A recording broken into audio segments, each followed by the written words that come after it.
오늘 함께 나눌 말씀의 제목은 인자의 영광과 그의 제자들입니다.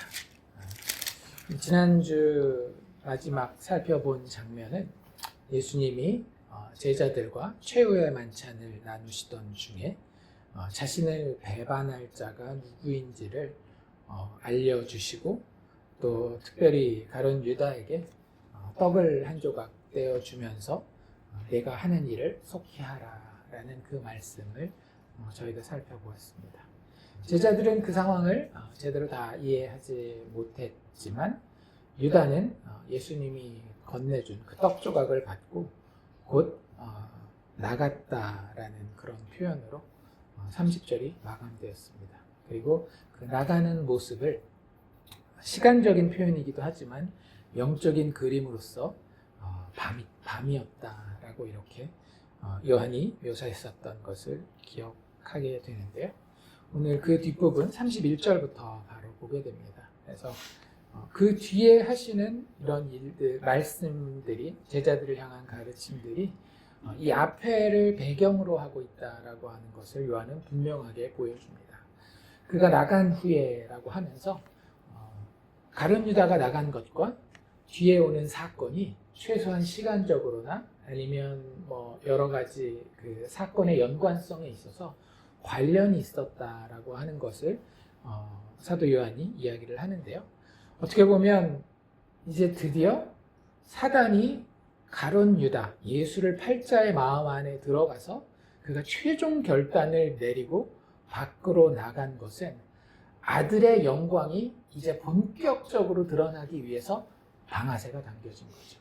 그래서 우리 많이 쓰는 표현 중에 루비콘 강을 건넜다라는 표현이 있거든요. 그래서 시저가 이제 로마에 내가 이제 황제가 되어야 되겠다라고 해서 로마로 들어올 때 그 루비콘 강을 건넌 이상은, 군대를 데리고 루비콘 강을 건넌 이상은 더 이상 이제 물러날 길이 없는, 앞으로 가는 일방통행의 길밖에 없었던 것처럼 지금 가룟 유다가 본인 마음에 결단하여서 예수님을 팔아넘기도록 해야 되겠다라고 하는 데서는 이제 더 이상 예수님이 십자가로 걸어가는 데 있어서 물러서는 길은 없는 그런 상황이 되어진 것을 사도 요한은 본인의 이런 기록들을 통해서 우리에게 암시하고 있습니다. 그리고 그 시점이 굉장히 독특하다라고 하는 것을 예수님의 이 말씀을 통해서 우리가 보게 되는데요. 예수님 하시는 말씀은 이런 말씀이었죠. 지금 인자가 영광을 받았고 하나님도 인자로 말미암아 영광을 받으셨도다. 조금 더 자세히 살펴볼 텐데 그 첫 단어만 우리가 살펴볼 수 있기를 원합니다. 예수님이 지금이라고 하는 이 시간을 굉장히 특별한 시간으로 보고 있습니다. 모든 것이 이 시점을 중심으로 해서 이게 다 돌아가는 거예요. 지금까지 이어져 왔었던 일들을 완전히 방향성을 바꿔서 더 이상은 이제는 어떻게 방금 얘기 드린 것처럼 돌아올 수 없는 그런 어떤 방향성으로 그 방향성을 결정하는 것을 보게 됩니다. 조금 더 신학적으로 말씀을 드린다라고 한다면 성육신을 통해서 그리스도의 비하라고 하는 것이 시작되었습니다. 예수님의 낮아지심이라고 하는 것이 예수 그리스도의 성육신을 통해서 시작된 거예요. 예수님은 원래 하나님이시잖아요. 그리고 하나님과 영원 전부터 함께 계셨던 영광의 존재였습니다. 그런데 그러한 분이 약속하신 대로 하나님과의 언약을 따라서 이 땅에 내려오신 것을 우리는 성육신이라고 이야기하고 그때부터 아들의 낮아지심이 시작되는 거예요. 그리고 거기서 육체의 부모에게 순종하였고 그리고 받아야 할 여러 가지 고난들을 죄인을 대신하여 받게 되시고 수치를 당하시고 십자가에 못 박히시기까지 예수님이 낮아지십니다. 그런데 학자들마다 견해가 좀 달라지는데 예수님의 비하와 함께 그 반대되는 것을 예수님의 승귀라고 이야기를 하거든요. 예수님이 낮아지시고 낮아지시는 것이 끝도 없이 계속 내려가는 것이 아니라 어느 시점이 되면 다시 예수님의 원래 영광의 자리로 들려 올라가는 그런 장면이 시작되는 것, 그리고 그 이후에 예수님의 재림으로서 마지막 심판하시는 모습을 승귀라는 단어를 쓰는데 dissension and ascension이라고 하는 그런 표현을 쓰는데 학자들이 살짝 갈리는 부분이 어디냐면 예수님의 승귀가 어디에서 시작되었느냐라고 하는 거죠. 많은 학자들은 예수님의 승귀는 부활부터 시작되었다라고 생각을 해요. 왜냐하면 예수님이 십자가에서 죽으시는 장면은 인간이 당해야 하는 가장 처참한 저주의 단계를 경험하는 것이기 때문에. 그런데 많은 또 다른 학자들은, 특별히 요한계시록에 그 중심을 두고 있는 학자들은 예수님의 승귀는, 예수님의 다시 높아지심은 어디에서부터 시작되었다라고 이야기를 하는가 하면 십자가에서부터 시작되었다라고 이야기를 합니다. 그도 그런 것이 예수님이 계속해서 십자가에 달리는 것을 뭐라고 표현하는가 하면 들리운다라는 표현을 써요. 우리가 그 표현을 좀 더 자세히 또 살펴볼 텐데, 들린다라고 하는 거는 뭔가 높아지는 거잖아요. 그 위치로 따졌을 때도 더 낮은 데서 높은 데로 올라가는 것인데, 사람들은 십자가에 올라가는 것을, 십자가에 들리는 것을 저주받은 것으로 생각할런지 모르겠지만, 하나님이 생각하는 십자가의 자리는 이미 영광이 시작되는 자리라고 하는 거죠. 그래서 지금 그 십자가를 향해서 분명하게 방아쇠를 당긴 이 사건, 가룟 유다가 예수님을 팔기로 결단해서 밤을 향하여 나아간 그 순간이 예수님에게는 굉장히 중요한 순간이고, 그 순간을 지금 이 31절에서 지금이다, 드디어 이 앞전과는 다른, 앞전까지는 계속 무슨 사건이었던 거예요? 예수님의 낮아지심, 고난받고 수치당하시는 그런 장면이었다라고 한다면, 이제 드디어 십자가의 영광이 시작된다라고 하는 측면에서 이 시점은 예수님이 보시기에 너무나도 그 중요한, 모든 것의 그 관점과 순서를 바꾸는 그런 시점이었다라고 하는 그런 묘사를 예수님이 직접 해주고 계시는 겁니다. 그래서 지금 이제 드디어 인자가 영광을 받았고 하나님도 인자로 말미암아 영광을 받으셨도다라고 하면서 영광에 대한 표현을 과거 시제로 사용하게 됩니다. 그래서 이런 부분들에 대해서 우리가 조금 더 자세히 보게 될 텐데요. 한 가지 또 재미있는 것들은 무엇인가 하면, 예수님이 이 31절부터 하시는 말씀은 13절이 물론 예수님의 제자들을 다 불러놓고 하시는 이야기이긴 하지만 31절부터는 예수님이 말씀하시는 대상이 순도 몇 프로? 100%가 되는 거예요. 왜냐하면 누가 빠졌어요, 이제는?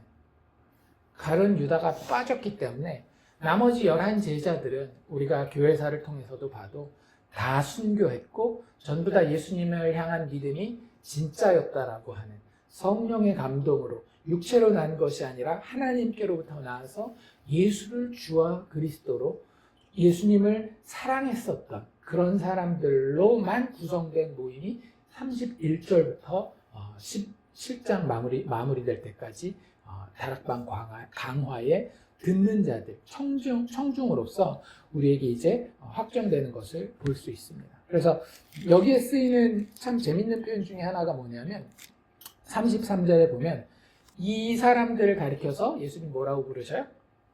작은 자들아, 이렇게 불러요.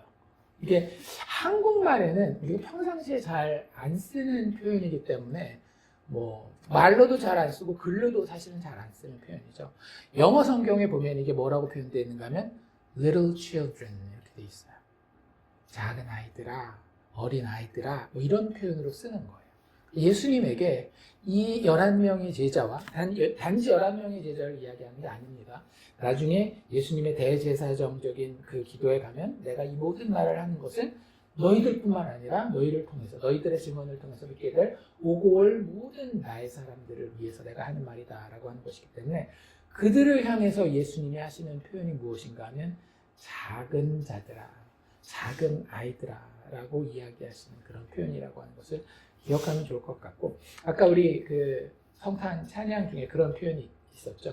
온 세상 아이들 다 품어주사라고 하는 표현을 이렇게 부르면서 너무 낭만적으로만 부르면 아기들은 무조건 다 그냥 구원받고 착하고 이렇게만 생각하는데, 아니요, 사람은 태어날 때부터 뭐예요? 죄인이에요. 그런데 하나님의 눈에는 응애하고 태어난 애들이나 100살 먹은 애들이나 다 100살 먹은 애들이네요. 100살 먹은 할아버지 할머니나 다 뭐예요? 애기인 거예요. 작은 아기, 작은 아이들. 그게 예수님이 자기 사람들을 바라보는 관점이라고 합니다. 13장 1절에 시작되었었던 표현 기억나세요? 유월절 전에 예수께서 자기가 세상을 떠나 아버지께로 돌아갈 때가 이르신 줄 아시고 세상에 있는 자기 사람들을 사랑하실 때 끝까지 사랑하십니다. 이게 어떤 사랑이에요? 부모가 정상적인 부모라고 한다면 특별한 예외 상황 말고 부모가 자식을 사랑하는 것을 포기할 수 있습니까? 없습니까? 없어요. 그런 사랑을 이야기를 하는 거예요. 정말로 물가에다 내놓은 조그만 아이를 바라보는 그런 마음으로 정말로 아이를 돌보기를 원하고 사랑하고 품고 보호해 주기를 원하는 마음이 예수님의 마음이고 특별히 그것이 아주 진짜 순도 100%로 표현되는 장면이 오늘 우리가 시작하게 되는 31절부터의 말씀이라고 하는 사실을 우리가 배경으로 알고 기억하면 좋을 것 같습니다. 마침내 오직 자기 자신의 사람들에게만 말씀하시는 장면이라고 생각하시면 돼요. 딱 예수 믿는다라고 고백하신다라고 한다면 우리에게, 나에게 하시는 말씀인 거예요. 자, 그리고 그런 백그라운드를 가지고 우리가 이 본문을 이해해 봅시다. 그런데 그런 자들만 대상으로 하시는 그 자리에서 예수님이 처음으로 하신 얘기가 뭡니까? 되게 중요한 얘기일 거 아니에요. 그렇죠? 항상 처음 거. 물론 중간에도 다 중요한 이야기들이 나오지만 처음 하시는 이야기와 마지막 하시는 이야기 이런 것들은 또 다른 특별한 중요성을 가지고 있어요. 그런데 예수님이 진짜 자기 사람들에게 하시는 그 이야기의 첫 머리는 무엇인가 하면 인자의 영광에 대한 이야기입니다. 그래서 이게 왜 중요하냐면요. 우리가 예수를 믿는다라고 하는 것은 철저하게 그리스도 중심적이어야 된다라고 하는 거예요. 인간 중심적이 되거나 나의 어떤 이익이나 나의 감성이 우선되는 것이 아니라 우리는 그 모든 것을 다 내려놓고 내 십자가를 진다는 게 무슨 뜻이라고 했어요? 내가 죽어진다라 그랬잖아요. 내가 나에 대한 것을 인식하지 않는 정도의 상태가 되는 거예요. 그리고 오직 뭐만 바라보는 거예요? 인자만 바라보는 거예요. 그리고 그 인자가 어떻게 나에게 보일 때까지 바라보는 것인가 하면 영광스럽게 보일 때까지 충분히 영광스럽고 충분히 사랑스럽게 보일 때까지 나는 그리스도만 바라봐야 하는 존재입니다. 이것이 되지 않았는데 나머지 것들은 아무리 이야기해도 논리적으로는 무슨 의미가 있는 것 같고 효과가 있는 것 같지만 아니요, 아무 소용도 없고 아무 효과도 없어요. 그렇기 때문에 예수님이 자기 사람들만 모여있는 이 자리에서 처음으로 인자의 영광에 대한 이야기를 하고 계십니다. 자기가 누구인지를 드러내는 것이며 그 영광이 얼마나 크며 또 어떤 종류의 것인지를 우리에게 이야기해주고 계시다라고 하는 거죠. 그래서 인자라고 하는 표현을 먼저 살펴볼 텐데요. 인자라고 하는 표현의 근원에 대해서는 제가 여러 번 말씀드렸습니다. 다니엘에서 7장에 나오는 표현이라고 말씀을 드렸죠. 다니엘서 7장 13절에 보면 이런 표현이 나와 있습니다. 내가 또 밤 환상 중에 보니 다니엘서의 뒷부분으로 가면 이제 7장은 말할 것도 없고 그 뒤로 계속 가게 되면 환상을 계속 봐요. 그리고 이 7장 앞부분에는 어떤 환상을 봤는가 하면 그 옛적부터 계셨던 하나님의 통치하시는 왕으로서의 모습을 보는 것이 이 7장 맨 앞에 나와 있습니다. 그리고 그가 그의 원수들을 멸하고 심판하고 자신의 백성들로부터 영광과 찬송을 받는 그런 장면이 나와 있는데 그가 보내시는 한 사람이 있는 거예요. 인자 같은 이가 하늘 구름을 타고 와서, 여기 하늘 구름을 타고 온다라고 하는 거는 뭐 우리 옛날에 어렸을 때 봤던 손오공이 근두운을 타고 구름을 타고 막 날아다니는 그런 것을 이야기하는 게 아니라, 물론 그런 것들도 표현이 될 수 있고 그런 식으로 그 성취될 수도 있지만 더 중요한 것은 하늘로부터 내려오는 하늘의 권세를 받은 자라고 하는 것을 이야기를 하는 겁니다. 그런데 그 사람의 모습이 어떻게 생겼다라고요? 인자같이 사람의 아들처럼 사람처럼 생겼다라고 하는 거예요. 그래서 인자 같은 이가 하늘 구름을 타고 와서 그가 하시는 일이 뭐예요? 옛적부터 항상 계신 이에게 나아가 그 앞에 인도되매, 그 모든 것을 계획하시고 통치하시고 심판하시는 그분 앞에 나아가 그분의 권세를 받고 그분의 이름으로 나아가 심판을 완성하는 그러한 모습으로 등장하는 이가 인자 같은 이, 즉 인자라고 하는 분입니다. 그래서 그 당시에 요한의 이 시대 초대교회 당시의 인자는, 예수님 낭대의 인자는 하나님의 심판의 권세를 가지고 와서 하나님의 나라와 하나님의 백성들을 위해 하나님의 대적들, 하나님의 나라의 대적들, 그 당시에는 구체적으로 이방인들, 특별히 그 중에서도 로마 제국을 이야기하는 거겠죠. 그들을 심판하시고 멸할 존재로 인자에 대해 생각하고 기대하고 있었던 겁니다. 맞는 얘기죠. 성경에 나와 있으니까. 그런데 그게 그들은 어떤 모양이었는가 하면 정치적이고 그 눈에 보이는 육체적인 세상적인 모습의 권력이요 심판이었다라고 하는 거예요. 요한복음에도 계속해서 인자라는 표현이 등장하는데요. 1장, 3장, 5장, 6장, 8장, 9장, 12장, 그리고 오늘 우리가 읽은 13장까지 계속해서 인자라고 하는 표현이 나옵니다. 우리가 이걸 다 찾아볼 텐데요. 과연 그 다니엘서에 나왔었던 하나님으로부터 권한을 받아서 최종 심판을 완성할 그 인자에 대해서 예수님은 스스로 어떻게 이해하고 있으셨으며 그것을 계속 지켜보고 있었던 사도 요한이 뭐라고 마지막에 성령의 감동하심 가운데에 진술하고 있는지를 살펴보기를 원합니다. 제일 먼저 인자라는 표현이 요한복음엔 어디 등장하였는지 기억하세요? 예수님이 1장에서 제자들을 부르시는 장면에 등장합니다. 여러 제자들을 부르는 중에 한 가지 재미있는 에피소드가 1장 마지막에 소개돼요. 누구의 이야기가 나오죠? 나다나엘이라고 하는 사람의 이야기가 나옵니다. 그래서 빌립이 나다나엘을 예수님께 소개하기 위해서 내가 메시아를 만났다. 나사렛 예수, 그가 우리의 기다려야 했던 메시아다, 인자다라는 표현을 하는 거나 마찬가지예요.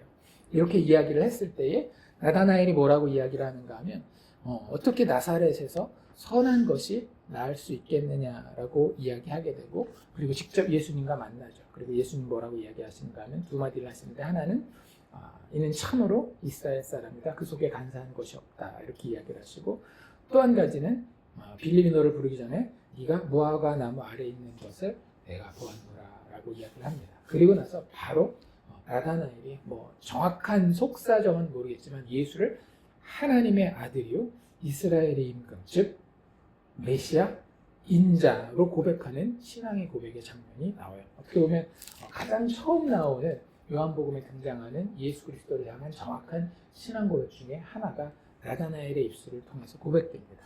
그런데 그때 예수님이 뭐라고 이야기를 하는가 하면, 야, 네가 무화과나무 아래 네가 있는 걸 봤다라고 해서 나를 믿느냐라고 하시면서 51절에 진실로 진실로 너희에게 이르노니 하늘이 열리고 하나님의 사자들이 인자 위에 오르락 내리락 하는 것을 보리라 라고 이야기를 하시죠.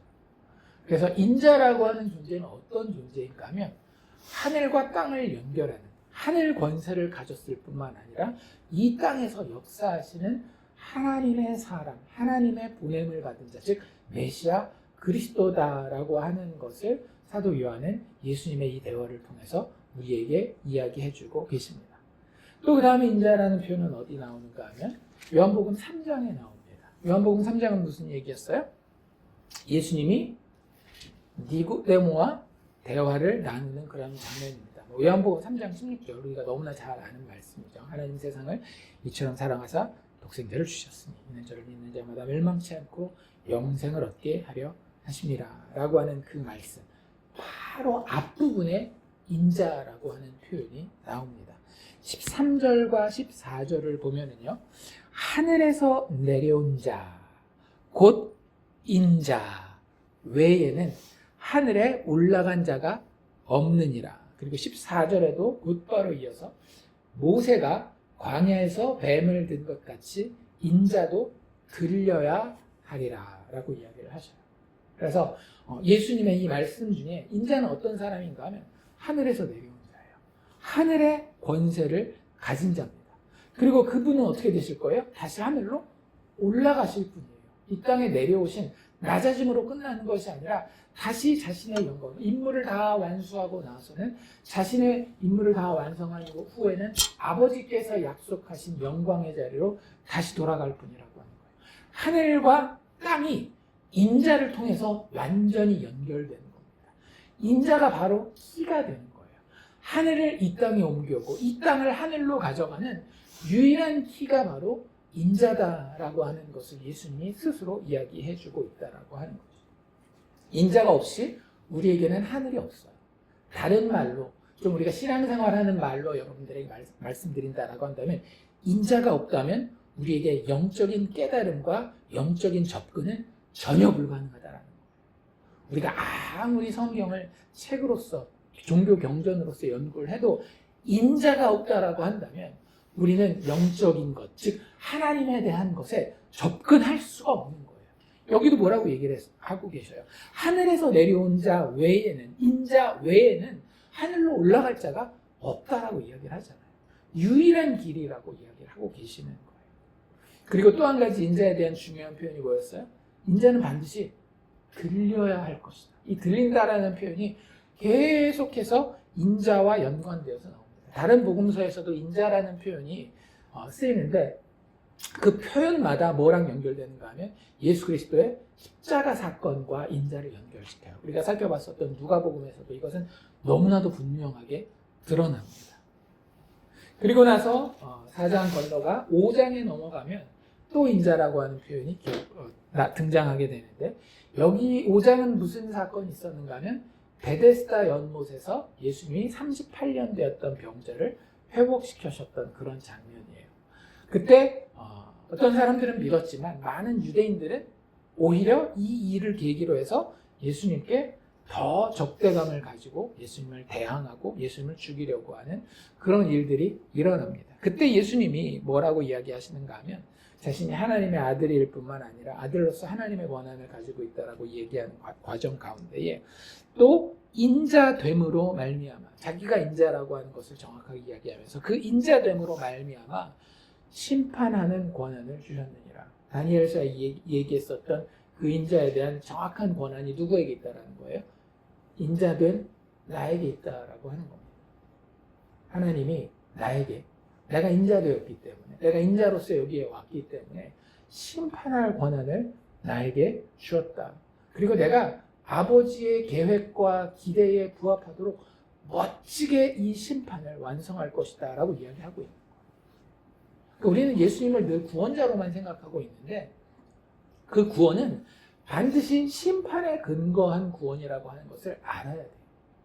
왜냐하면 인자라고 하는 개념 자체가 다니엘서에 구원보다 심판에 훨씬 더 큰 초점이 맞춰져 있습니다.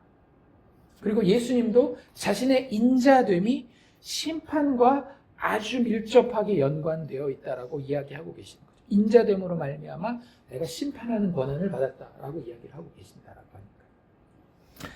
그리고 나서 그 뒤에 넘어가면 6장에서 또 인자 이야기가 나옵니다. 6장은 우리가 두 가지 기적을 봤었던 장이죠. 그렇죠? 하나는 오병이어의 기적이고 나머지 하나는 오병이어 사건 이후에 물 위를 걸어오신 그런 장면이었습니다. 6장 53절에 보면 이 오병이어 사건에 대한 교훈을 주시면서 이렇게 예수님이 이야기하시죠. 예수께서 이르시되 내가 진실로 진실로 너희에게 이르노니 인자의 살을 먹지 아니하고 인자의 피를 마시지 아니하면 너희 속에 생명이 없느니라 라고 이야기를 해요. 그러니까 인자에 대해서 소개하긴 하는데 구약 다니엘을 오해하면 가질 수 없는 그런 인자의 모습을 이야기하고 있습니다. 분명히 심판하실 텐데 심판주 되신 인자께서 하시는 일이 뭐예요? 높이 들리셔서 자신의 살을 찢고 자신의 피를 쏟아 그것을 누군가에게 제공하시겠다라고 하는 거예요. 그래서 그 인자의 살을 먹고 인자의 피를 먹는 자는 그 안에 넘쳐나는 생명, 요한복음의 표현대로 이야기를 한다라고 한다면 영생이 있게 될 것이다 라고 예수님 스스로가 이야기하고 있다라고 하는 거죠. 그래서 인자는 다른 이들의 양식이 될 것임을 예수님이 분명히 이야기하고 계십니다. 그리고 그것이 하나님이 원하셨던 심판이 완성되는 데에 굉장히 중요한 역할을 하게 돼요. 또 그 다음에 우리가 볼 수 있는 것은 8장에 가서 인자라고 하는 표현을 볼 수 있는데 8장 28절입니다. 8장에서는 무슨 이야기가 나와 있어요? 은행 중에 잡혀온 여자의 이야기가 있었죠. 그래서 이 8장의 이야기가 쭉 지나가면서 예수님이 자기 자신이 누구인지에 대해서 이야기하고 진리가 너희를 자유롭게 할 것이다 라는 이야기 등 같은 것들을 하면서 이스라엘 백성으로부터 우리 아버지 아브라함인데 우리가 종이라고 네가 이야기하느냐라고 이야기하는 가운데에 예수님이 자기 자신이 아브라함이 있기 전부터 있었다라는 그런 이야기들을 하면서 여기서도 치열한 유대인과 예수님 사이에 논쟁이 벌어지는 것을 우리가 봤었습니다. 그때 예수님이 이런 여러 가지 이야기들을 하는 중에 8장 28절에 보면 이런 이야기를 하시죠. 이에 예수께서 이르시되 너희가 인자를 든 후에 내가 그인 줄 알고 또 내가 스스로 아무것도 하지 아니하고 오직 아버지께서 가르치신 대로 이런 것을 말하는 줄도 알리라 라고 이야기를 하십니다. 그러니까 예수님이 인자라고 하는 존재가 들림을 받아야 되는 존재다라고 이야기를 하고 있다라고 하는 거예요. 이게 어떤 의미인지 그들은 제대로 이해하지 못했죠. 많은 사람들은 그 당시에 높아진다라는 의미로도 제대로 이해 못했던 것 같고, 혹시 엘리야처럼 하늘로 들려 올림을 받는 것 아니야? 뭐 그런 정도 생각밖에는 못했었던 것이 그 당시에 이해였다라고 하는 것을 우리가 그 8장의 대화들을 쭉 보면서 알 수 있는데, 예수님은 그것을 정확하게 어떤 표현으로 사용하고 계시는가 하면 십자가에 들리는 것으로 이미 3장에서부터 계속 사용하고 있었던 거예요. 모세가 불뱀을 든 것처럼 인자도 들려야 하리라. 정확하게 십자가에 대한 표현이었고, 여기 8장에서도 인자와 가장 밀접하게 연관되는 사건, 인자하면 딱 이 사건으로 연결되는 게 뭔가 하는 들리는 사건이라고 하는 것을 예수님은 8장에서도 정확하게 이야기하고 계시다라고 하는 거죠. 그리고 9장에서는 실로암 연못에 가서 날 때부터 맹인된 자를 씻게 하여서 그 눈멀을 치료하셨던 그런 장면이죠. 그리고 그 장면 마지막에 이 눈멀었던 자가 결국에는 예수님에 대한 신앙 고백하는 것을 통해서 유대 공동체에서 쫓겨나잖아요. 그리고 쫓겨난 이후에 예수님이 그를 다시 만났을 때 하는 표현이 무엇인가 하면, 예수께서 그들이 그 사람을 쫓아냈다 하는 말을 들으셨더니 9장 35절인데요.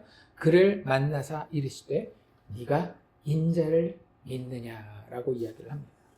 그리고 이 인자가 어떤 대상이라고 하는 것을 보여주고 있는가 하면 믿음의 대상 그리고 경배의 대상임을 정확하게 보여주고 계셔요. 그 이후에 어떤 일이 일어나는가 하면 이 사람 물어보잖아요. 네가 인자를 믿느냐라고 했을 때 제가 누군지 알고 싶습니다. 누구입니까? 내가 믿고자 합니다. 라고 얘기했을 때 내가 바로 그다라고 얘기하고 그가 주여 내가 믿나이다 하고 절하더라. 이게 영어 단어로 worship, 헬라어로 하나님에게만 쓸 수 있는 단어라 그랬잖아요.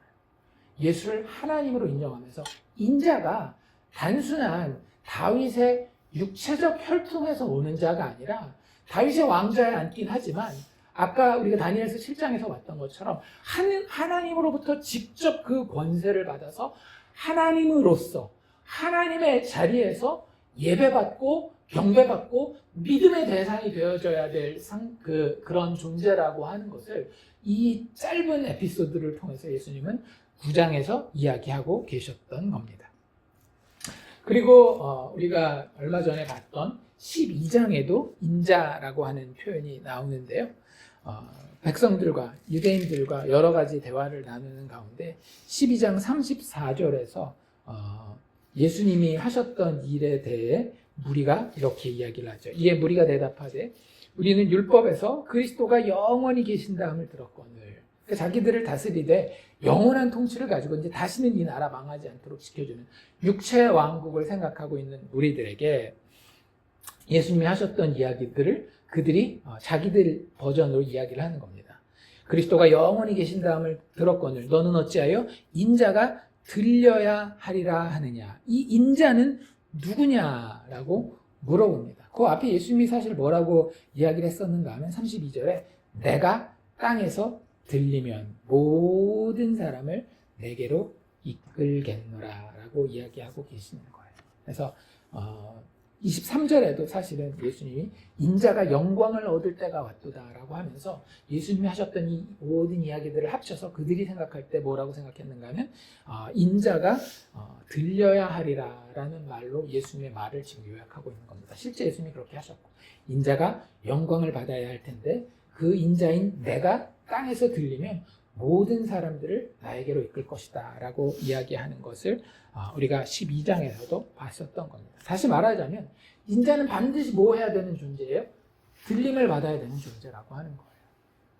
그래서 우리가 인자의 영광을 생각할 때에 그냥 우리가 아는 예수님으로서만 생각할 것이 아니라 이런 성경적인 배경, 사실은 모든 걸 다 살펴본 것도 아니에요. 딱 인자라고 하는 표현이 처음 그 종말론적으로 등장하는 다니엘서와 지금 우리가 보고 있는 요한복음에서 맥락에서만 인자가 누구인지만을 살펴봐도 지금 예수님이 하시려고 하는 이야기의 핵심, 즉 인자의 영광이 무엇인지를 아는 것이 훨씬 더 분명해진다라고 하는 거죠. 그래서 지금까지 봤던 이런 것들, 다니엘서와 요한복음의 배경으로 봤을 때 인자는 어떤 존재인가 하면 하늘의 권세로, 즉 하나님의 권세로 세상을 심판하시는 경배와 믿음의 대상이라고 하는 겁니다. 그리고 그가 감당해야 할 하나님의 예언에 맡겨진 사명이 있는데 그 사명은 무엇인가 하면 들리심이라고 하는 거예요. 들려 올려줘야 되는데 그 들려 올려짐으로 우리는 그게 뭔지 알죠. 그냥 단순한 승천을 이야기하는 게 아니었어요. 세상에서 높은 지위에 올라가는 게 아니라는 것을 우리는 분명히 알고 있습니다. 그 들리심으로 십자가에 올라가심으로 자신의 살과 피를 죄인들에게 먹여서 그들을 살리는 존재가 결국에는 인자라고 하는 존재라고 하는 거예요. 그러니까 다니엘서의 그림만 가지고는 오해하기가 굉장히 쉽죠. 근데 다니엘서에 나와 있는 그림도 사실은 우리에게 많은 힌트를 주고 있어요. 다니엘서가 이야기하는 심판은 심판인 동시에 무슨 일을 감당하는가 하면 그 백성들의 구원을 감당하고 있는 것이 인자의 심판이라고 하는 사역이에요. 그래서 심판은 반드시 나쁜 게 아니라 내가 하나님에게 속한 자라고 한다면 나에게 반드시 있어져야 되는 거예요.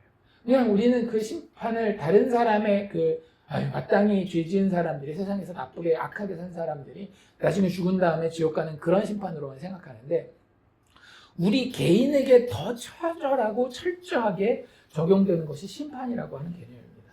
우리 가끔 그런 얘기 하잖아요. 내가 예수 믿는데 아직도 이런 옛사람의 습관이 있고 이런 나쁜 모습이 있고 그거 다 심판받아야 할 죄예요.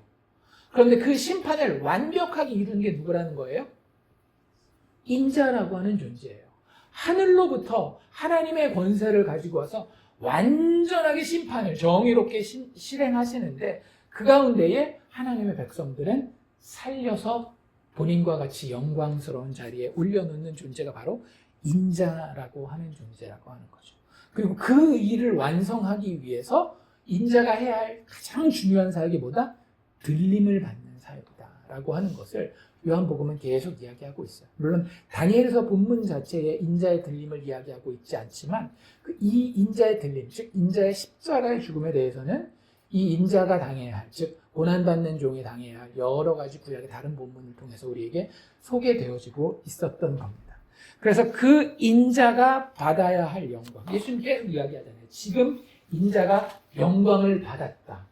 그리고 하나님도 인자로 말미암아 영광을 받으셨다라고 할 때 이 영광은 우리가 생각하는 것과 많이 다르다라고 하는 것을 알아야 한다라고 하는 겁니다. 인자의 영광은 반드시 십자가의 죽음으로서만 이루어지게 되는 것이고요. 이 십자가의 죽음으로 구약에 예언된 메시아로서의 인자의 모든 영광이 진짜로 예수님의 것이구나라는 것이 증명되는 거예요. 다시 말씀드린다라고 한다면 구약 성경의 인자의 모습은 진짜 영광스러운 모습이 맞아요. 하늘의 권세를 받았죠.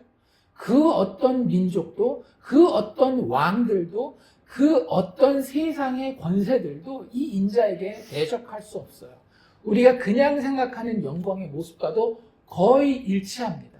그런데 그 모습이 어떻게 증명되는가 하면 그가 죽음의 자리에 들어갔다가 그 죽음을 극복하고 다시 살아난, 즉 십자가의 죽음과 부활이라고 하는 뗄 수 없는 그 하나의 사건을 통해서 예수님이 그 영광의 주인이라고 하는 것이 드러나는 것이고, 그런 의미에서 지금 그 유다의 그 떠남을 통해서 그 일에 방아쇠가 당겨졌잖아요. 그러니 이미 이 일은 총을 쐈으면 총알이 나가서 목표물을 명중시키는 그 일은 일어난 것이나 마찬가지잖아요. 얼마나 시간이 짧아요. 그러니까 예수님은 그 일에 대해서 인자가 이미 영광을 받았다라고 과거 시제를 쓰고 있는 겁니다. 내가 이제 분명하게 십자가에 올라가고 그 일이 이제 시작된 것이다. 이 일이 연속적으로 여기서부터 연결될 것이기 때문에 나는 이것을 과거 시제로 표현하고 있으며, 이 일로 인해서 자연스럽게 연결되는 그 뭐라 그래야 될까, 부산물처럼 나온 것은 무엇인가 하면 이 아들의 영광 때문에 결국에는 누가 영광받게 된다는 거예요? 아버지도 영광을 받게 된다라고 이야기를 하는 겁니다. 이게 왜 인자의 영광인가 하면, 그리고 이것이 하나님의 영광인가 하면, 하나님이 자신의 정의로운 심판을 하나도 양보하지 않고도 완전한 사랑으로 죄인을 구원하여 통치하시기 때문에 그런 겁니다. 지금 인자에 대한 그 본문들을 쭉 살펴보고 생각해 봤잖아요. 그런데 뭐 진짜 짧게, 아주 짧게만 살펴본 거지만 그 모든 본문에는 하나님의 정의가 한 번도 양보되지 않아요. 정의로 죄를 다 심판하셔요. 그런데 놀라운 것은 정의로 죄를 다 심판하면 이스라엘이라고 불리우는, 유다라고 불리우는 하나님의 백성들조차도 다 어때야 돼요? 심판과 저주와 멸망의 대상이 되어야 하는데, 정의를 하나도 양보하지 아니하고 그 정의로 모든 죄를 다 심판하시는데 은혜로 죄인을 구원할 수 있는 완벽한 사랑의 통치가 가능하게 된다라고 하는 거죠. 그걸 예수님은 인자의 영광이다라고 이야기를 하는 겁니다. 그리고 그 일을 위해서는 하나님이 정의를 양보하지 아니하시고 사랑을 완전하게 성취할 수 있는 유일한 길은 뭐였어요? 아무 흠도 티도 없는 어린 양 되신 예수께서 이 땅에 내려오셔서 그들의 죄의 짐을 지시고 고난받고 수치받으시고 십자가에 올라가 달려서 죽으셔야만 이 일이 가능했던 거예요. 그러니까 십자가가 하나님 영광의, 인자의 영광의 핵심 중에 핵심이었던 겁니다. 그리고 인자가 그렇게 영광 받기를 계획하시고 원하셨던 분이 누구예요? 하나님 아버지셨던 거예요. 그리고 그 아버지의 뜻에 따라 아들이 와서 그것을 실천한 것이죠. 그러니 아버지의 뜻과 아들의 뜻은 전혀 다르지 않아요. 100% 처음부터 끝까지 똑같은 겁니다. 단지 하는 역할이 다른 거죠. 아버지는 그것을 구상하고 계획하고 선언하고 약속하셨다라고 한다면 아들은 직접 몸을 입고 이 땅에 와서 그 영광을 실천하신 거예요. 그 영광을 육체를 입고 시간과 공간 안에서 실행하시기까지 아직 아버지가 받지 아니한 영광이 있었는데 드디어 예수님이 가룟 유다에 나가서 예수님을 배반하는 그 일을 통하여서 그 일을 역사상의 현실로 드러내고 있는 겁니다. 그래서 인자가 영광을 지금 받았고 하나님도 그 인자로 말미암아 드디어 영광을 받았다라고 예수님이 선언할 수 있게 되는 거예요. 죄와 사망의 권세를 정의와 사랑 가운데에 완전히 멸하시고 그 죄 가운데 있었던 죄인들을 살리는 것이 아버지의 성품이었던 겁니다. 그리고 그게 예수님의 성품이고 그 성품이 가장 분명하게 드러나는 자리가 십자가, 인자가 들리움을 받는 그 자리라고 하는 거죠. 그래서 예수 그리스도의 십자가를 바라보면 하나님의 거룩함이 드러납니다. 왜 교회가 타락하고 현대의 그리스도인이 타락할까요? 뭐 이런 얘기하죠. 우리가 세상의 도덕적인 것들이 공격해 올 때에 우리가 그런 것들을 덜 공부해서 그래요. 세상에서 물질주의가 들어올 때에 그 물질주의를 교회가 경계하고 배격하지 않아서 그래요. 세상에서 도덕적인 타락, 성적인 타락이 들어왔을 때 그걸 경계하고 타락하지 않아서 그래요. 그걸 경계하지 않았기 때문에 우리가 타락한 거예요. 뭐 이런 식으로 이야기를 하는데 아니요, 사실 그런 거 하나도 이야기하지 않았어요. 뭐만 이야기하면 되는가 하면 하나님의 거룩하심만 이야기하면 사실은 죄는 끼어들 자리가 없어요. 하나님의 거룩하심, 그 깨끗하심, 성경만 읽어도요, 우리가 돈에 대해서 정말로 그렇게 겁없이 욕심내거나 성적인 타락에 대해서 끝까지 자기 방어하고 그럴 수 없어요. 하나님이 우리에게 주신 그 거룩하심, 죄를 얼마나 미워하시며 자신이 만들어 놓은 세상에 하나님의 성품을 벗어나는 그 죄에 대한 심판이 얼마나 엄중한지를 하나님의 거룩하신 가운데 깨달으면 이사야가 고백한 것처럼 거룩하다, 거룩하다, 거룩하다라고 하는 천사들의 음성을 듣고 야, 이제 나는 큰일 당하였다. 나는 하나님의 저주 아래 놓인 자이구나 라고 엎드려져서 일어나지도 못하는 존재가 됩니다. 어디 하나님 앞에 핑계대고 그래도 내가 이럴 수도 있고 저럴 수도 있고 그래요. 그냥 너 죄인이야 라고 얘기하면 제가 죄인 맞습니다. 잘못했습니다. 제가 못하더라도 벗어나기를 원합니다. 하나님의 그 엄중한 거룩한 심판 앞에서 저를 꼭 구해주십시오. 내 힘으로 안 되니까 아들 예수만 바로 옵니다. 그럴 수밖에 없어요. 어디 그걸 합리화를 시키고 대충 그리스도인도 이런 정도는 할 수 있지 않고 그런 얘기를 할 수 있어요. 무조건 나는 죄인입니다. 그 자리에 내려갈 수밖에 없는 것이 하나님의 거룩이라고 하는 거예요. 그 거룩이 어디서 가장 분명하게 드러나는가 하면 예수 그리스도의 십자가에 드러나잖아요.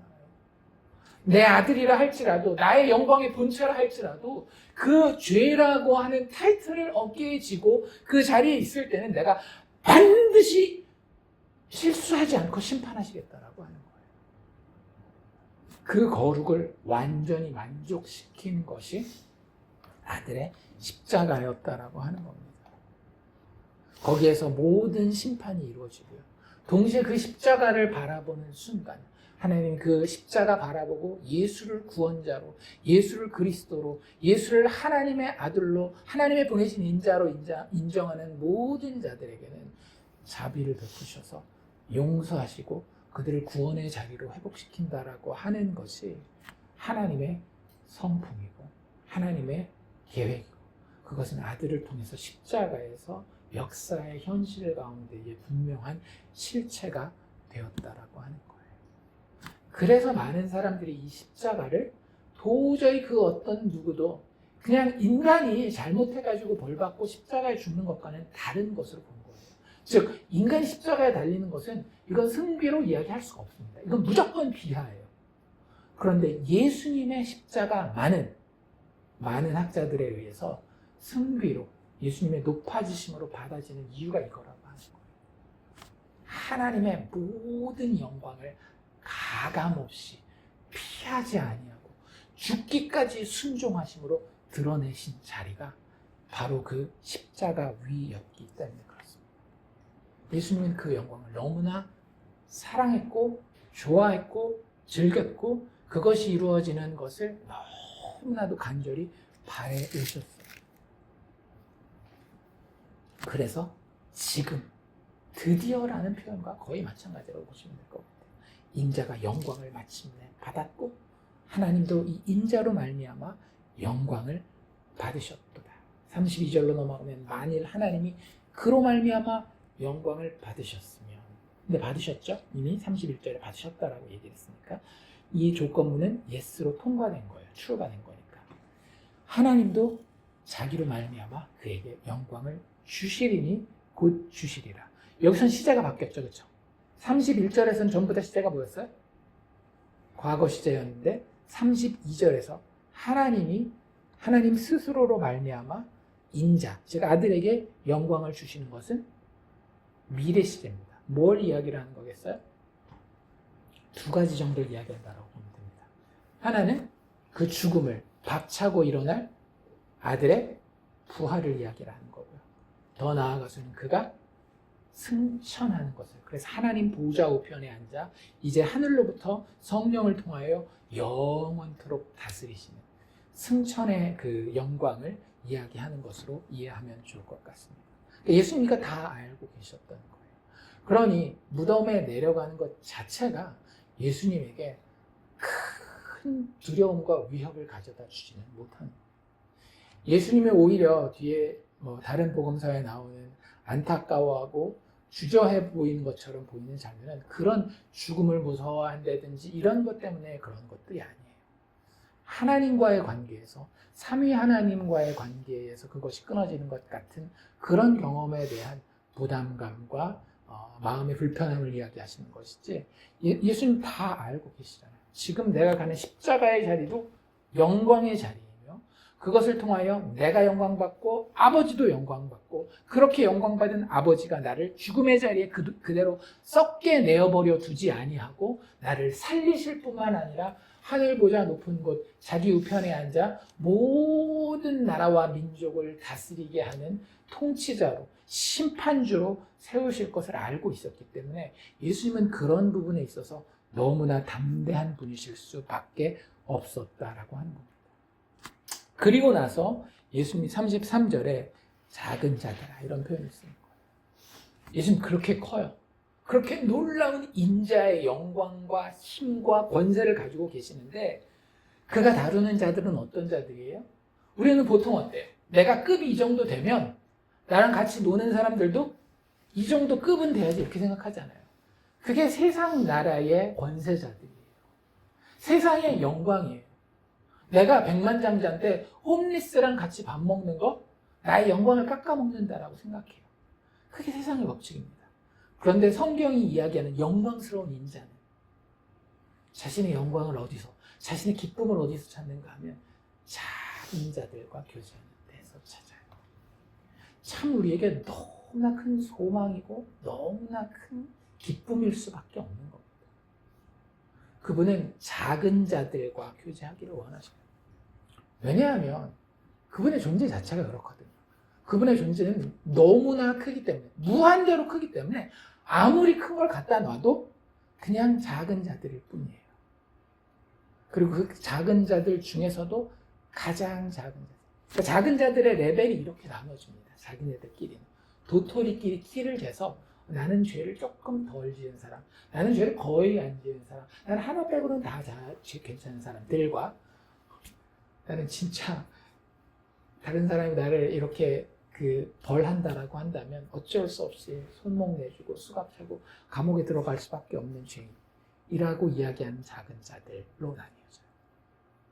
그런데 예수님은 그 중에서도 나는 요 정도까지만 죄를 졌지 그 이상은 괜찮은 사람이라고 생각하는 작은 자들에게 찾아가지 아니하시고, 자기를 건강한 자라고 여기는 작은 자들에게 찾아가지 아니하시고, 나는 그 누구에게도 자랑할 것이 없는 정말 큰 죄인입니다.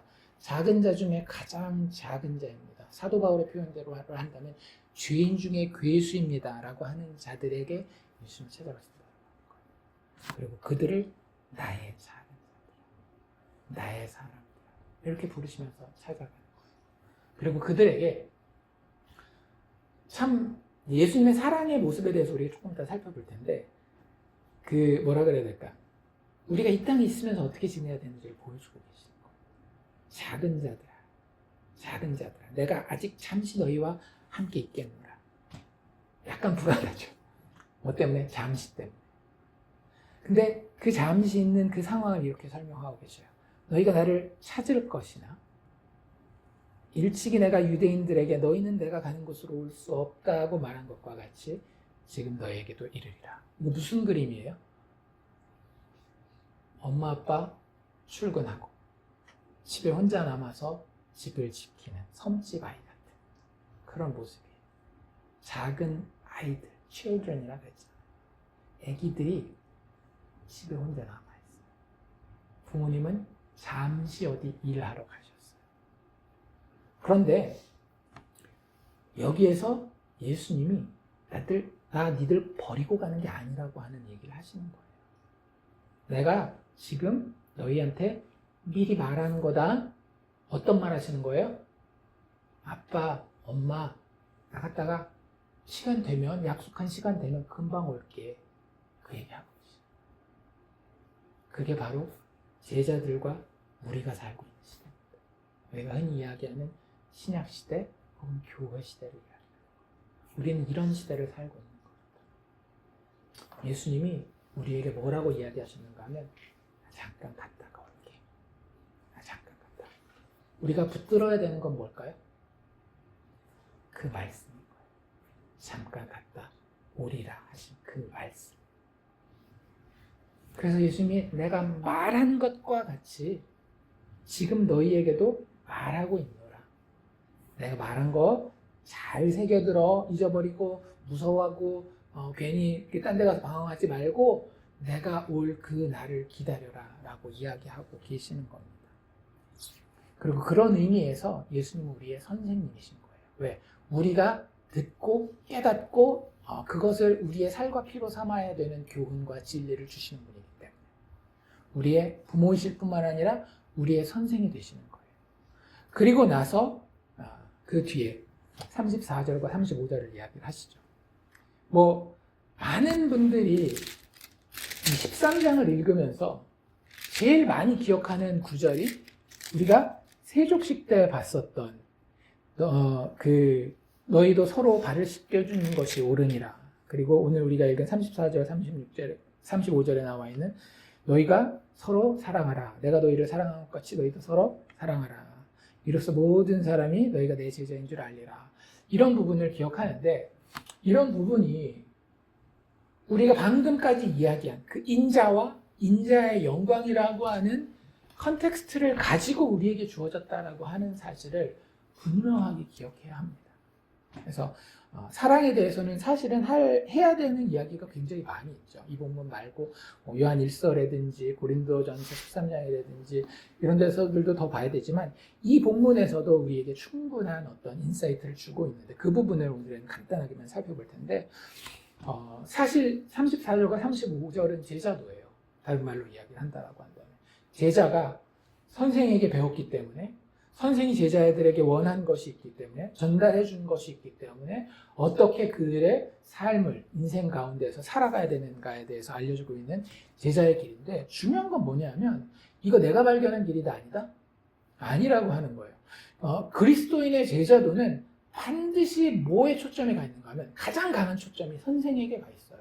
제자에게 있지 않아요.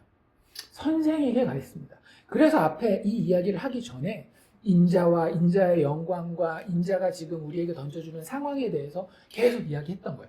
이것들이 우리에게 정확하게 머리에 박혀 있지 않는다라고 한다면 이 뒤에 제자로서 우리가 뭘 해야 된다라고 하는 것은 아무 의미가 없는 거거든요. 그래서 그 선생이 있기 때문에 가능한 길이 제자의 길이고 그 길에 대해서 예수님이 여기 간단하고 짧게 설명하고 있습니다. 그리고 그 길에 대해서 설명하기 전에 자세히 묘사하기 전에 앞에 이런 표현을 쓰고 있죠. 새 계명이라고 하는 표현을 쓰고 있습니다. 여기서 우리가 기억해야 되는 것은 이건 계명이라고 하는 거예요. 계명은 반드시 누군가 그것을 전달해주고 전달받은 자는 그것을 지켜야 할 의무가 있는 겁니다. 다시 말해서 우리의 정체성을 뭐라고 정의하고 있는 건가 하면 우린 권위 아래 있는 사람이라고 하는 거예요. 예수 믿는 사람들은 내가 최종적인 권위가 될 수 없는 겁니다. 나는 계명을 받아야 되는 사람의 입장이 있는 거지 계명을 만드는 사람의 입장이 있는 게 아니에요. 그래서 계명이라고 하는 것은 구약뿐만 아니라 신약에 넘어와서도 여전히 우리의 정체성을 결정하는 데에 굉장히 중요한 개념이 됩니다. 그리고 우리는 권위 아래에 있기 때문에 그 권위를 우리에게 행사하는 분을 향해서 존경과 겸손으로 나아가야 하고 그분이 우리에게 계명으로 전달해 주는 것을 당연하게 지키는 거예요. 선생님이 우리에게 뭔가 가르침을 줘요. 그런데 그 가르침은 우리에게 계명이 되잖아요. 그랬을 때 그건 법적인 관계에서 그런 것이 아니라 선생이 나보다 알고 더 많이 알고 우리에게 좋은 것을 주어서 내가 더 나은 상태가 되길 원하는 존재이기 때문에 그리고 내가 그분의 권위와 그분의 지혜를 알기 때문에 존경과 겸손의 태도로 그분에게 받는 것을 그분에게 배운 것을 지키는 게 당연한 것이라고 하는 것을 우리가 기억해야 됩니다. 우리 계명하면 자꾸 어떤 룰이라든지 규칙, 법적인 어떤 그런 법률들 이런 것들을 생각하는데 지금 여기서 계명이라는 단어는 어떤 컨텍스트에서 쓰인다라고요? 선생과 제자의 관계에서 이 일이 쓰인다라고 하는 거예요. 왜냐하면 35절에도 너희가 내 제자인 줄 알리라 이렇게 얘기를 하시잖아요. 그래서 계명이라고 하는 것이 그런 뉘앙스를 가지고 있다는 것을 우리가 기억하면 좋을 것 같고요. 그 대신 이게 그냥 계명이 아니에요. 무슨 계명이에요? 새 계명이라고 하는 거예요. 왜 예수님 이걸 새 계명이라고 했을까요? 구약 성경에는 사랑하지 말라 그랬기 때문에 그건 아닌 것 같아요. 구약 성경에 있는 표현들도 네가 네 이웃을 사랑해라 뭐 이런 표현들이 나와 있어요. 하지만 구약을 복음의 시야로 바라보지 못했을 때에 우리는 사랑을 어떤 그 범위 내에서 하는가 하면 율법적인 개념을 살 수밖에 없어요. 즉 나의 판단에 의해서 자격을 다 정한다라고 하는 거죠. 사랑을 해야 되는데 그 사랑할 수 있는 근거가 다 누구에게 있어요? 나에게 있어요. 내가 어떻게 이 사람을 판단하느냐에 따라서 이 사람은 내가 사랑할 수도 있고 안 할 수도 있는 것이 구약 율법적인, 즉 옛사람의 기준을 가진 사랑의 실천이라고 하는 겁니다. 물론 구약이 그런 사랑을 우리에게 전달해 주기 위해서 그런 법들은 준 게 아니에요. 구약은 그 당시에 최소한 이것부터 시작해 보자라고 해서 마지막에 예수님이 이야기하신 마음에서부터 우러난 사랑까지 가게 하는 데에 우리에게 몽학 선생이 되는 역할을 하는 거지, 그게 끝이고 그게 모든 것이다라는 것을 이야기하려는 것이 아닌데, 우리가 육체의 눈을 가지고 복음의 눈이 없는 상태에서 그것을 바라보면 우리는 옛사람의 그런 관점에서 나의 판단을 통해서 사랑을 받을 수 있는지 없는지를 가지고 그 자격을 판단한다라고 하는 거죠. 그런데 이 세 계명은 달라요. 아까 우리가 방금도 이야기한 것이지만 이건 계명이고요. 우리 위에 권위자가 있습니다. 맞는지 틀리는지는 누가 정하는 거예요? 우리 위에 계신 선생이 정하시는 거예요. 예수께서 정하는 것이기 때문에 이게 세 계명인 이유는 사랑을 하긴 하되 나의 판단 기준으로 자격을 정해서 사랑하는 것이 아니라 주님이 부르신 곳이면 가서 그냥 사랑하는 거예요. 그래서 그리스도인의 사랑에는 부르심이 정말로 중요합니다. 온 세상 사람 다 사랑하라? 그건 우리가 받은 범위가 아니에요. 왜냐하면 조금 이따 범위 얘기도 하겠지만 범위 자체가 온 세상이 아닙니다. 우리가 예수라고 하는 영적인 구원자요 선생이신 그분에게서, 인자에게서 받은 사랑의 계명은, 새 계명은 내가 판단하고 결정해서 이성적인 결론을 내린 상태에서 그것이 가능한 자들에게만 주는 사랑이 아니거든요. 우리는 자꾸 뒷부분에만 해요. 우리는 원수도 용서해야 됩니다. 막 이런 식으로 가는데, 아니 그거가 중요한 게 아니라고요. 과연 사랑할 대상에 대한 판단 기준을 나에게서 찾느냐, 아니면 선생에게서, 나의 주인인 인자 되신 구원자에게서 찾느냐가 가장 큰 기준이라고 하는 거죠. 그분이 우리를 부르신 그곳에서 우리는 사랑하는 거죠. 그런 의미에서 예수님은 우리에게 서로 사랑하라라고 하는 새 계명을 주신 겁니다. 그렇기 때문에 이 서로 사랑하라라고 하는 계명은 은혜의 원리하에 작동할 수밖에 없어요. 인자의 영광이 그래서 중요한 겁니다. 서로 사랑하는 것이 인자의 영광을 이해하고 맛보지 않으면 절대 할 수 없는 거예요. 왜냐하면 이 서로 사랑하라라고 하는 것은 절대적으로 은혜의 원리에 의해서 작동하기 때문에. 나는 은혜 받은 죄인이에요. 그렇죠? 그런데 예수님이 서로 사랑하라라고 하는 내 믿음의 형제자매들도 역시 누구예요? 은혜로 용서받은 죄인들이에요. 은혜 받은 죄인들끼리 그 은혜를 잊을 수가 없기 때문에 서로 보이게 되는 겸손함과 감격, 열심, 이런 것들이 사랑이라고 하는 겁니다. 그래서 조금 더 자세히 살펴보면 아까도 얘기한 것처럼 범위가 정해져 있어요. 온 세상 사람들 다 사랑하라, 그거 아니에요. 사랑은 굉장히 실천적인 거고 실제적인 겁니다. 제발 내가 이 나라를 사랑하고 이웃을 사랑하고 인류를 사랑하고 그런 얘기 하지 마세요. 그냥 그건 인문학을 할 때 교양 정도로만, 인류가 생존하기 위해서, 서로 잘하기 위해서 그런 어떤 이론적인 배경도 있을 수 있구나, 그 정도면 됐어요. 다 잊어버려도 돼요. 사랑은 반드시 어디서 일어나는가 하면 하나님이 우리를 보내신 그곳에서, 부르심의 장소에서만 일어나게 됩니다. 우리를 보내신 거기 있잖아요. 거기 가족이 됐건 교회가 됐건 직장이 됐건 거기서 하는데 특별히 예수님이 바운더리를 아주 정확하게 전해주고 있는 건 어딘가, 정해주고 있는 것은 어딘가 하면 그 범위가 서로라고 하는 거예요. 좀 정직해집시다. 예수님이 우리한테 나가서 가난한 사람 그렇게 돌보라고 많이 얘기하는지. 예수님의 입에서는요, 그런 말 많이 안 나와요. 진짜, 야, 아쉽다, 서운하다, 우리 예수님. 교회가 이렇게 착한 일을 하면 예수님 입에서 그런 얘기가 좀 나와서 봐라, 예수님 이런 것들 얼마나 칭찬하시는 이런 얘기 들으면 좋은데 예수님 입에서는 오히려 잘 안 나와요. 구약율법에도 있고 사도 바울도 그리고 초대교회도 가난한 사람들을 돌보는 이야기가 나오지만 참 이상하게도 서운할 정도로 예수님 입에서는 가난한 자들을 섬기고 사랑하는 것으로 그렇게 예수님이 이야기하시거나 칭찬하신 적이 별로 없다라고 하는 거죠. 그런데 예수님 사랑하라고 얘기하신다. 그리고 그 범위가 정해져 있는데 뭐라고 돼 있어요? 서로예요. 그러면 일단 1차적인 범위에서 서로는 누구겠어요? 11제자들 이야기를 하는 거예요. 지금 11명의 제자들. 누가 지금 빠져 있어요? 가룟 유다가 빠져 있습니다. 그러니까 되게 조금 뭐라 그래야 될까? 의미심장한 거죠. 가룟 유다가 빠지고 나서야 너희가 서로 사랑하라 라는 그런 이야기를 하시는 거죠. 하나님이 우리를 사랑하셔서 구원하셨을 때에 그 믿음의 공동체 안에서 우리가 사랑을 경험하는 것이 정말 중요합니다. 왜냐하면 아까도 이야기한 것처럼 사랑이라고 하는 것은 세상이 정의하는 것과는 전혀 개념이 다르기 때문에 그래요. 성경이 이야기하는 사랑은 은혜 받은 자로서 은혜 받은 다른 사람들과 관계하는 인간관계의 기본 감성이기 때문에 그래요. 내가 은혜 받았다는 걸 알고 저 사람도 은혜 받았다는 걸 알아요. 그러면 그 사람 앞에서 일단 내가 낮아지고 그 사람의 낮아 보이는, 세상적인 기준에서 낮아 보이는 모습이 절대 낮은 모습이 아닌 예수께서 생명을 바치신 귀한 모습이라는 걸 발견하게 됩니다. 그래서 그 사람에게 가서 네가 먼저 내 발 씻겨 그럴 수가 없는 거죠. 그러니까 지금 이 컨텍스트가 계속해서 아까 13장에 예수님 발을 씻기는 장면에서부터 나오는 거예요. 그리고 예수님이 자기 사람을 끝까지 사랑하셨다는 그 컨텍스트에서 나오는 건데 그 모든 것은 예수님이 우리를 사랑하시는 그런 모습이라고 하는 거예요.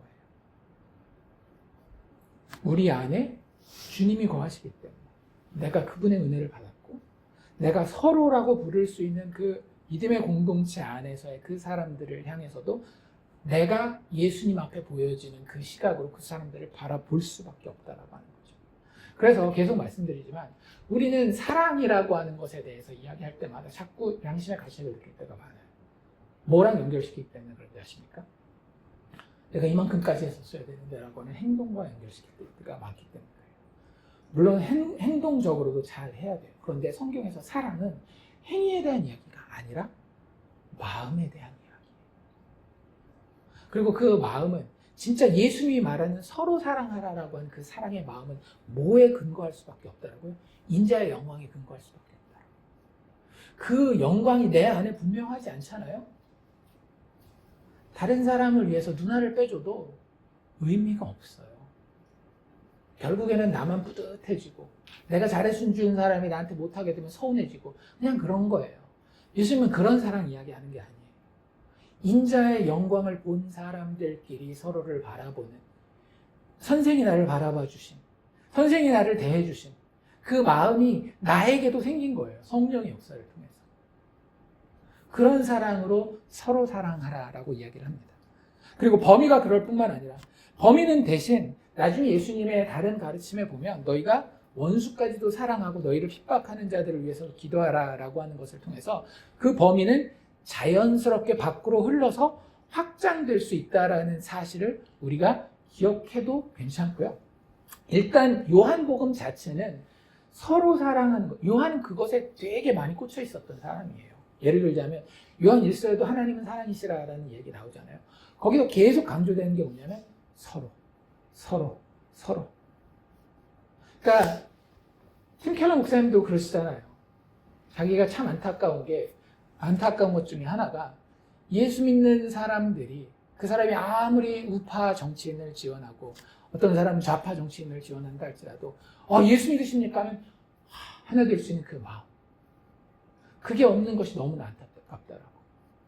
왜 그럴까요? 저 스스로부터도 반성하는 이유는 그거예요. 내가 일상을 살아가면서 인자의 영광이 그만큼 아름답고 감격스럽지 않기 때문에. 그러면 이런 것과 똑같은 거예요. 그런 우리가 진짜 심각한 차이라고 느끼는 거 있잖아요. 저 사람이랑 어떻게 같이? 라고 하는 그런 차이들이 이런 거예요. 내가 A라는 팀을 응원해요. 충분히 응원할 만한 내 나름대로의 근거도 있고 뭐 이런 어떤 이유가 다 있어요. 근데 다른 사람은 B라는 팀을 응원해요. 어떻게 저 팀은 막 감독이 돈 먹었다 그러던데 막 그러니까 저 사람이랑 같이 신앙생활 못 하겠어. 교회 못 다니겠어. 그러나요? 그러지 않잖아요. 그게 가능할 수 있는 이유는 예수보다 더 중요한 것이 없어야 되는 거예요. 야, 어떻게 저 사람 거짓말할 수 있어? 뇌물 먹을 수 있어? 이게 예수의 영광보다 훨씬 더 중요한 것들이 되면 예수 믿는 사람들끼리 서로 사랑하지 않고 분열할 수 있어요. 그런데 예수 믿는 것이 분명하다라고 한다면, 그리고 그 사람들이 예수의 영광을, 인자의 영광을, 그 십자가의 사랑과 정의를 늘 정말로 생수를 마시는 것처럼 싱싱하게 공급을 받으면요, 부족하더라도 어떤 표현 방법은 좀 어리숙하다 할지라도 서로 사랑할 수 있다라고 하는 것이 예수님의 분명한 명령의 근거가 되는 겁니다. 계명을 주시는 근거가 되는 거예요. 그래서 그분의 사랑의 방식을 살펴보면 서로 사랑하는데 어떻게 사랑해야 되겠어요? 예수님처럼 사랑해야 되는 거예요. 그래서 예수님이 발 씻는 장면부터 보여주시는 겁니다. 예수님이 어떻게 사랑하셨는지 이렇게 간단하게 요약할 수 있을 것 같아요. 진리 안에서 겸손히 희생으로 발을 씻겨서 섬기는 겁니다. 그게 예수님이 우리에게 원하는 서로 사랑하라라고 하는 계명의 사랑의 방식이라고 하는 거예요. 일단 내가 중심이 될 수가 없어요. 예수님이 자기가 중심이 됐다라고 한다면 제자들의 발을 왜 씻기시겠어요? 그럴 수 없다라고 하는 거죠. 내가 중심이 되는 것 자체가 죄의 핵심이기 때문에 그 죄의 핵심인 모습을 가지고 다른 사람을 아무리 돕고 내 돈 갖다 바치고 시간을 투자해도 그것은 서로 사랑하는 모습이랑은 아무 상관이 없는 거죠. 나 중심이라는 데서 벗어나서 다른 사람이 중심이 되어야 되는 거예요. 일단은 인자가 중심이 되어야 되는 거고 그 인자를 통해서 바라보게 되는 다른 사람들이 나에게 중심이 되어져야 된다라고 하는 것이고 그 모든 일이 어떻게 이루어져야 되는가 하면 영적인 시각에서 이루어져야 된다라고 하는 거예요. 그러니까 우리가 인간적인 사랑도 그렇잖아요. 부모가 자식을 사랑하는데 자식이 원하는 거 다 해줘요. 그거 진짜 사랑입니까? 물어보는 세상 사람들도 아니라고 이야기를 하죠. 그러니까 우리도 마찬가지인 거예요. 우리가 서로 사랑하려고 할 때 그냥 그 사람이 그래 우리가 교회 모였으니까 해주는 얘기 다 듣고 그래 맨날 그 세상에서 이야기하는 그냥 얄팍한 감정만 건드려주는 그런 사랑을 하는 것이 아니라 예수님이 원하시는 사랑은 어떤 사랑인가 하면 꾸준하게 자기가 가르칠 것들을 가르치고 진리 안에서 영적인 관점을 한 번도 잃지 않고 그들을 이끌어주시는 그런 사랑이었던 거예요. 왜냐하면 그들이 궁극적으로 서야 되는 자리가 어떤 자리인지 아셨기 때문에. 그리고 그 사랑의 모습은 자기 사람들을 끝까지 사랑하시는 신실하고 믿을 수 있는 사랑이었다라고 하는 겁니다. 그래서요, 예수 믿는 사람들은 어때야 되는지 아십니까? 세상 사람들도 이거 때로는 좋은 뉘앙스로 쓰지만 안 좋은 뉘앙스로도 쓰는데 의리가 있어야 돼요. 예수 믿는 사람들. 의리가 있다라는 건 뭐냐면 그 사람이 나한테 지금 이익을 가져다 주건 가져다 주지 않건 그 사람과의 자리를 그냥 지키는 거예요. 예수님 그걸 끝까지 사랑하셨다라고 표현하고 있는 거죠. 그리고 이 사랑의 근거는 아까부터 계속 말씀드리지만 예수 십자가의 사랑에 대한 감격과 믿음이 가장 중요한 기초석이 되어야 된다고 하는 거예요. 그러니까 내가 뭘 하려고 하는 것이 아니라 예수의 사랑과 예수의 은혜와 십자가에서 이루어지는 하나님의 정의가 근거가 되어서 내 안에 예수에 대한 감격이 있고 그리고 그 감격이 서로에게 넘치는 그런 모습으로 드러나야 된다라고 하는 거죠. 그러면 우리는 예수님처럼 진리 안에서 겸손하게 내가 중심이 되는 거 아니라 다른 사람이 중심이 되어서 때로는 예수님이 우리를 위해서 죽어주신 것처럼 희생하는 모습까지 내가 손해보고 경제적으로 체력적으로 손해를 보는 한이 있더라도 그 사람을 발을 씻기며 섬기는 그 자리에 설 수 있게 되는 거예요. 겉으로 드러나는 모습은요, 우리가 그냥 서로 사랑합시다, 헌금 많이 하시고 가난한 사람 많이 도와주시고 하는 모습이랑 거의 비슷할 수 있어요. 그런데 예수님은 그런 어떤 행위에 대한 이야기를 하는 것이 아니라 자신 지금 계속 보여주고 계시는 자신의 마음과 하나님의 성품이 너희 안에 그대로 나의 제자이니 당연히 너희가 스승을 존경하고 스승의 말을 듣고 있다라고 한다면 그 길로 가게 되지 않겠니라는 그런 의미에서 지금 이야기를 하고 계시다라고 하는 거죠. 그리고 그 결과 예수님이 제자들에게 이러한 계명을 주신 결과 이것을 지키게 되면 어떤 일이 일어난다? 너희가 서로 사랑하면 이로써 모든 사람이 너희가 내 제자인 줄 알리라. 교회가 세상에다가 엄청 그 교회를 드러내고 싶어 하잖아요. 나쁜 의미가 아니라 전도의 목적으로 뭐 어떤 하나님의 영광의 이름으로 세상에 좋은 모습을 보여주기를 원하는데 별거 없어요. 예수님이 우리에게 주신 방법은 단 하나예요. 너희가 서로 사랑하면. 세상 사람들을 사랑하라는 것도 아니에요. 너희가 서로 사랑하면 이로써 모든 사람이 너희가 내 제자인 줄 알리라. 왜냐하면 선생을 닮았거든요. 그리고 선생 대신 예수가 하나님이시기 때문에 하나님을 닮았거든요. 세상과 가장 구별되는 증거는 서로 사랑하는 겁니다. 뭐 무슨 그 도덕적으로 착한 일을 하거나 이 교회 공동체가 세상한테 보여줄 수 있는 어떤 조직적인 뭔가를 갖추는 것이 아니라 세상에서 세상과 구별되는 가장 큰 차이점은 우리가 사랑하시는 스승을 따른다라고. 그 스승은 우리를 사랑하기 위해서 십자가에 올라가 죽는 것을 영광으로 취하는 분이었고 우리는 그 스승에 감격하여서 그 스승의 영광을 바라보고 그 스승의 길을 그냥 뭐 이거 하니까 뭐가 되고 그게 아니라 그 스승에 그냥 우리는 다 빠진 거예요. 그 스승과의 사랑에 빠졌고 그 스승에게 너무 감격했기 때문에 그냥 그 스승이 가는 길을 따라가는 겁니다. 그래서 이걸 우리는 조건이나 자격으로 받는 게 아니라 그냥 자연스러운 결과물로 받게 된다는 사실을 알아야 돼요. 그래서 마태복음 5장 산상수훈에서는 그러므로 하늘에 계신 너희 아버지의 온전하심과 같이 너희도 온전하라 라고 이야기했는데 비슷한 이야기를 누가복음 6장에서는 너희 아버지가 자비로우심 같이 너희도 자비로운 자가 되라 라고 이야기를 하고 있습니다. 예수님이 이야기하신 이 서로 사랑하라가 이 이야기예요. 이걸 때로는 자비하다라고 이야기하고요. 때로는 온전하다라고 이야기를 하는 거예요. 왜? 하나님은 여기서 자신의 완전한 영광을 찾았기 때문에. 그리고 예수님이 이것을 통해서 너희가 세상에서 진짜 나의 제자로 드러날 것이다. 진짜 그리스도인 되면 외적인 행동이나 표시, 어떤 단순한 행위나 제도 등이 아니라 내적인 사랑의 마음으로 드러난다라고 하는 것을 보여주고 있고요. 세상 사람들이 우리를 몰라준다고 해서 하나님께 영광이 안 돌아가면 어떡하지? 걱정할 필요 없어요. 마음은 항상 그걸 알아보는데 시간이 걸려요, 안 걸려요? 걸려요.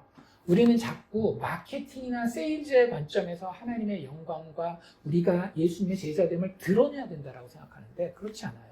아까 서로 사랑하는 것도 예수님이 우리에게 어떻게 범위를 정해주셨다라고요? 보내신 그곳 거기 가서 서로 사랑하면 돼라고 얘기한 것처럼 우리가 제자됨이 드러나는 것도 내가 뭐 전혀 모르는 사람한테도 뭘 인터넷 사역을 하고 TV 사역을 하고 뭐 방송 사역을 하고 그래가지고 드러내는 그거 원하시지 않고요. 내가 있는 그 자리에서 저 사람 세상과 다르구나. 그게 드러내는 게 예수님의 제자됨을 드러내는 거예요. 근데 그 사람이 보니까 이 사람이 같은 예수 믿는 사람들과 관계하는 모습이 세상과 다르네. 이게 보여지면 된다는 거예요. 그리고 이게 보여질 수밖에 없다라는 거예요. 니네 그거 안 보여주면 제자에서 탈락시킬 거야. 그런 거 아니잖아요. 그냥 그렇게 드러나게 된다라는 거고요. 그리고 방금 말씀드린 것처럼 이건 시간이 걸린다 안 걸린다? 걸려요. 나랑 생판 모르는 사람이 내가 진짜 이 세상과 다른 그리스도인이구나 알아봐 주리라고 기대하지 마십시오. 우리는 그런 자리에 보내지지 않았어요. 우리는 어떤 자리에 보내져 있는가 하면 우리의 마음이 드러날 수 있는 그런 자리에 보내준 거죠. 그래서 예수님은 진실하고 꾸준하고 일관성 있고 믿을만하고 이런 것들을 훨씬 더 중요한 덕목으로 우리에게 이야기하고 있는 겁니다. 그래서 세상이 이야기하는 사랑이 아니라 예수님이 우리에게 보여주신 끝까지 사랑하신 그 사랑. 자격을 내가 따지는 것이 아니라 아버지께서 나에게 보내주신 자, 보내심과 부르심으로 찾는 그런 사랑을 우리가 예수님에게서 보고 배우고 받고 그리고 나아가서 명하신 대로 실천할 필요가 있는 것 같습니다. 마지막으로 우리 스스로에게 질문해 봅시다. 예수 십자가의 영광이 오늘도 나를 만지고 계십니까? 예수 그리스도의 그 십자가 사랑이 정말로 나를 사랑하고 회복하고 아끼고 품어주고 계심을 오늘도 느끼고 있는지, 그리고 그 결과로 서로 사랑하고 있는지. 에스겔서에서 에스겔은 새 언약에 대해서 이렇게 이야기하고 있죠. 또 새 영을 너희 속에 두고 새 마음을 너희에게 주되. 그리고 나서 그 뒤에 뭐라고 이야기를 하는가 하면 너희의 육신의 굳은 마음을 제거하고 부드러운 마음을 줄 것이며 나의 영을 너희 속에 두어 너희로 내 율례를 행하게 하리니 내가 너희로 내 규례를 지켜 행하게 할 것이라. 이게 한국말로는 정확하게 표현이 안 돼 있는데 영어로 보면 그 히브리어의 그 표현이 되게 잘 표현되어 있어요. I will cause you. 내가 너로 그렇게 되도록 기인하겠다. 서로 사랑하는 것도 마찬가지라고 하는 거죠. 마음의 문제는 우리가 할 수 있는 게 아니에요. 마음의 문제는 하나님께서 cause, 기인하도록 만들어 주셔야 되는 건데 예수님 그렇게 하시겠다라는 거예요. 그래서 우리에게 계명을 주시는 겁니다. 그래서 우리의 선생이 되셔서 우리가 그분 앞에 나아가서 그분의 사랑을, 인자의 영광을 십자가에서 제대로 발견할 때에 저 자리가 우리 스승의 자리구나 라고 겸손하게 제자의 자리에 서게 되면 저절로 우리는 서로 사랑하게 되는 자가 될 줄로 믿습니다. 성령의 도우심 가운데에 예수 십자가의 사랑을 더 깊이 알아가며 주님 명하신 대로 서로 사랑할 수 있는 우리가 되기를 주의 이름으로 축원합니다.